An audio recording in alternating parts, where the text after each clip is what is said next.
everybody. Today I am very excited. We have an award winner with us again today. We are talking to John Wilson Harris from Gabriel Fagan Architects down in Cape Town. And we are talking specifically about your latest award-winning projects. Congratulations and welcome. Thank you so much for being here. Well, thanks very much for that. Yes, it's been a long time getting this building sorted out, and we really have put our heart and soul into it. We've really enjoyed it. So it's a beautiful building, and the building in question, of course, is the new Beaufort West Hillside Clinic. So talk us a little bit through the design brief, and then also the challenges that you've had, and then we're going to get to the really exciting design bits that I've seen. So talk us a little bit about that. Okay. Yeah, I think we were quite lucky in a way that the department decided to, both Department of Public Works and Health, decided that they'd try and go for an experimental clinic, experimental construction, and try and make it sustainable. The idea was that sustainability was a big thing, and that we were given almost like a free hand to do what we needed to do, but still to come in on budget. So I think the main thing to think about here is that it's, the building itself hasn't cost any more than any other clinics that have been put up around and about. So it's comparable cost per square meter with any of the other clinics that they've been working on. So that's one thing. I think the thing then it was just about trying to use, thinking about those kind of ideas. We were able to then do things that we had already worked on before, which was one idea was constructing the walls out of rammed earth, and we had an ideal sort of situation there where we were able to get soil from the empty dam that was there. So we added a little bit of depth to their dam by taking out some of the soil from the dam and using it. It was just across the road from us, so we were able to transport that into the site. And obviously that kind of thing, apart from the fact that you're teaching people new skills, it also means that you don't have to pay or the carbon tax on petrol to get, or diesel, whatever it is, to get fossil fuels, to get bricks and what have you to a site from somewhere else. And obviously then also the burning of things like the bricks and what have you, that you actually just have this material that is available and ready to use. So I think that was one of the main things. And then the other thing that happened was Green Plan, they're sort of green consultants. They also came on board with an idea of using rock stores for tempering air that comes into the building. And we were faced with a situation where we had to have a vast amount of air changes in the building, and that there was no air conditioning. So it was a matter of, if it was 40 degrees outside, then we were getting this 40 degrees Celsius air pumped into the building, and that was it. So the idea with the rock stores was really to get that air going through rock stores, believe it or not, which were we put underneath the slabs. The idea is that the air, as it goes through the rocks, they're quite cool, and they transfer their heat into the rocks, and the sort of coolth comes out on the other side, and that air is then cooled down. And yeah, we've had some quite good results with that. One calculated as a 10-degree drop in temperature, so it was quite something to see. And then obviously it also happens in reverse in winter, that we've got very, very cold morning temperatures there. And we turn the fans off during the evening, and the rocks that have had the air going through them during the day at least warm up to sort of 14, 16 degrees, and that we were able to in the morning take that air through and then heat up the early morning clinic with a bit of air that isn't sort of 3 or less degrees Celsius. So and that has worked. It has worked very well. So yeah, I think those were the two main things with regard to the sustainability side of things. And I say main things because they're the kind of what would you call it? The fancy bits, you know. Whereas there is normal stuff that you do as an architect, or should do as an architect, that really works in a building. And it's looking at things like overhangs of your eaves. Orientation, which way you point that building, and what you put in that side of the building that you've orientated it at. For example, we've got all our walkways. They're facing north, and there's a big overhang over those walkways, which are fully glazed as well. We'll get to that idea as well. But the idea then is that in summer those overhangs stop the direct sunlight from getting in and heating up the building, and in winter it allows the light to come in, and people sit on the sills that we made into benches there and warm their backs in the morning. So it's of that sort of nature that we're looking at things. So not just the fancy stuff. It's just also just getting back to the basic stuff. Also, construction-wise, there's a lot of SA pine that we used in there, and that's a material that is easily found around and about, easily regrown. We use some hardwood only on the outside of the building. We put the glazing right on the outside of that pine, so that all the wood would be inside the building and protected, and just this little cover strips to keep the glass in was made out of a hardwood, which is an important thing.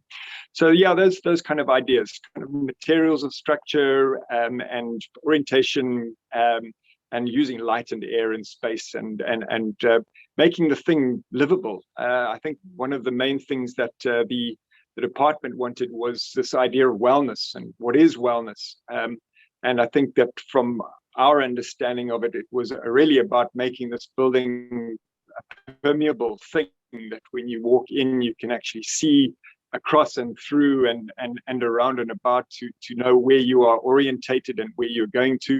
That you're not sort of enclosed in a box, and that there is space and air and volume. So I think we also worked a lot on that. The main public spaces are quite voluminous. We left out ceilings in the main waiting rooms. We had exposed trusses and that sort of thing. And then in the walkways, the main walkways all were made out of timber, with just how do I put it? Timber spanning from these glass.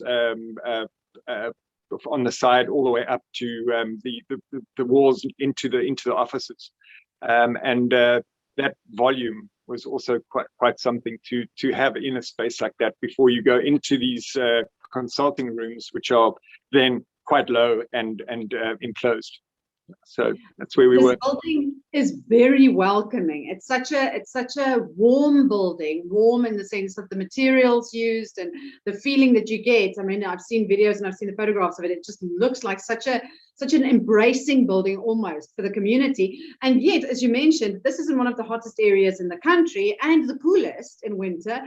So the temperature difference must have been quite steep. It's not like a mean average temperature of 19 degrees every day, and yet you've brought the materials in to counter that.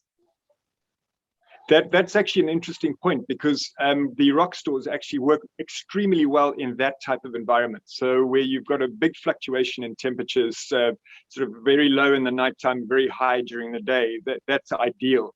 If you go to somewhere like KZN, where you've got temperatures that are very stable all the way through the day, obviously the rocks don't cool down and nothing sort of really happens. So in this instance, that was a very useful, well, not useful, but it was ideal. It's an ideal place for doing something like that. And just the idea of those rock stores, I mean, maybe I'll just explain them a little bit better. It works in a cycle. So the hot air during the day comes into those the underground rock stores, blows through the rock stores, the air cools down, it comes back up, and we fan that air back into the rest of the building. And then during the nighttime, when it's cold, we fan the air through again in through the rock stores, and the cold air cools down those rock stores during the night. And then during the day, they're all cold again. And the whole cycle starts. There's cold rocks, hot air coming in, and it goes around and around in circles like that. So the idea then of being able to temper that air using just a fan is much cheaper than having to cool air in an air conditioning kind of manner. So that's where we get the savings on the electricity from. Okay. In terms of the glass, you mentioned that you wanted to talk more about the glass, and I think the use of glass there is also it's very well done and very well designed for the visibility, the light, as well as for the temperatures. So talk us a little bit through that. Sure. I think the main idea of those of the clinic was that it was made in an there were a number of what would they be called parts of the clinic that we separated out for separate uses, and they became different arms that went through the building. And each of those arms had a single bay or a single passageway that fed into the offices. So we didn't have the sort of double bay kind of thing where you have a passage down the middle of the building and offices on either side. We were fortunate enough then, and it's not a really economical way of doing things, but I think you get bonuses from it that you have this ability to have almost like a stoop. The idea was actually of having the building built with a number of straight arms that come out, and with these stoops that you would walk along to get to the offices. And then obviously those stoops, normally there would be poles that would support the roof above you or whatever it is, and it would be open to the outside. Whereas in this instance, obviously we had to keep everything closed in. So those poles are there, and we just put glass between them. And then obviously it was a matter of, then we've got a lot of glass, what are we going to do about the heat gain? And that was where the calculations of the eaves and what have you came into it. So pretty much that's where it is, that they're not just put in there for getting the light in, but they're there and calculated as something that's not going to overpower the building with heat. So yeah, there were the considerations there as well. In terms of, I read a recent article in England. They're looking at putting up, I think it's 48 hospitals in the next couple of years, and they are looking at modularity and about replication of the model, and the best way that government can replicate those models and start putting out these hospitals. Is this a model that you see that's feasible, the one that you've just done, that's feasible to be replicated in South Africa, whether it's in terms of materials or skills, or do you see that this could be repeated elsewhere? I think that's actually a very interesting question, and it's kind of thought-provoking, because I don't think so. I think that this sort of modularity and the idea of having something that is it isn't contextual in a way, is not a good thing for the general sort of public use of the place. I feel that this building, for example, it's in the middle of an area that has old railway housing in it, and we actually got clues from the railway housing that they have. When you looked at them, there were chimneys, there was quite steeply pitched roofs, there was ventilation in the top of the roofs. You could see the little grills and vents at the top of the roofs, and they had deep verandas and those kind of things. And then to be able to actually fit into the scale of that place as well, we actually, if you, I don't know if you say you've seen some photographs and video of it, but it's actually quite a small, it's quite a low building. It doesn't sort of shout and scream that it's a civic building. It's something that is clearly different, but it is of the nature of the buildings that are around it. And I think that so it is a very contextual building. It works with its context. And I think that's where we also like to design from, is that we take what's around us and develop the building around that, instead of taking something that's just something on its own and plopping it onto a site and that has no contextual value. So I think that the ideas are something that one could be able to take away, but the planning as well is very similar. We also went and had a look at a number of other clinics that had been built before this one, and understood why the planning was like it was. And I think our planning is very similar in a way to a lot of the other clinics that have been done for the departments of health. So I don't think we could take this clinic and just plop it down somewhere. It has a specific kind of entrance to it from a road, and as I say, it works with the scale that's of that place. So yeah, so the ideas I think certainly can be taken, but not necessarily the building itself and just shoved somewhere else. So we're not going to be seeing cookie cutter clinics all over the country now. No, and I think that the department actually considers that. I think that there was a drive towards that with school buildings in the past. I mean, there's the idea that you had one school type. I went to school, when I went to other schools, I'd see my school and I knew exactly where I was, fair enough, but it was like, hey, what's going on here? So I think it's worked with schools, but I don't necessarily think that it works with the clinics.